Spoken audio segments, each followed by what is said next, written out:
మీ tea టైంకి కానీ పిల్లల స్నాక్స్ టైంకి కానీ పర్ఫెక్ట్ బిస్కెట్స్ ఎలా చేయాలో చూద్దామా. Biscuits and cakes perfect measurements తో చేయాలంటే ఈ మెజరింగ్ కప్స్ మీ దగ్గర ఉండాలి.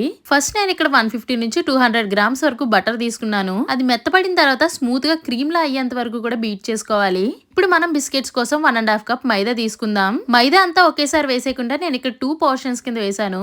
ఏం వేసినా కూడా ఇలా జల్లించుకుని వేసుకుంటే ఉండలు కట్టకుండా ఉంటుందండి. ఇప్పుడు ఒక 2 టేబుల్ స్పూన్ల పౌడర్ చేసిన షుగర్ కూడా వేసుకున్నాను.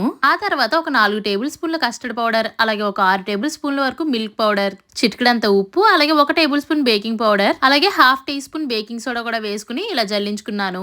మీరు సాల్టెడ్ బటర్ తీసుకుంటే ఇక్కడ సాల్ట్ వేసే పని లేదండి. నేను ఇంట్లో చేసిన వెన్న తీసుకున్నాను కాబట్టి సాల్ట్ యాడ్ చేసుకున్నాను. ఇప్పుడు మనం వేసుకుని పౌడర్స్ అన్ని కూడా బాగా కలిసేటట్టు కలుపుకోవాలండి. ఇప్పుడు కాచి చల్లార్చిన పాలు ఉంటాయి కదా, అవి కొంచెం కొంచెంగా వేసుకుని ఇలా చపాతీ పిండిలా కలుపుకోవాలి. మీకు బటర్ కావాలంటే కొంచెం ఎక్కువ తీసుకున్నారనుకోండి, పాలు అవసరం లేకుండానే పిండిలా కలిసిపోతుంది. కానీ నాకంత బటర్ వేయడం ఇష్టం లేదు కాబట్టి ఈ ప్రాసెస్ అయితే ఫాలో అయ్యాను.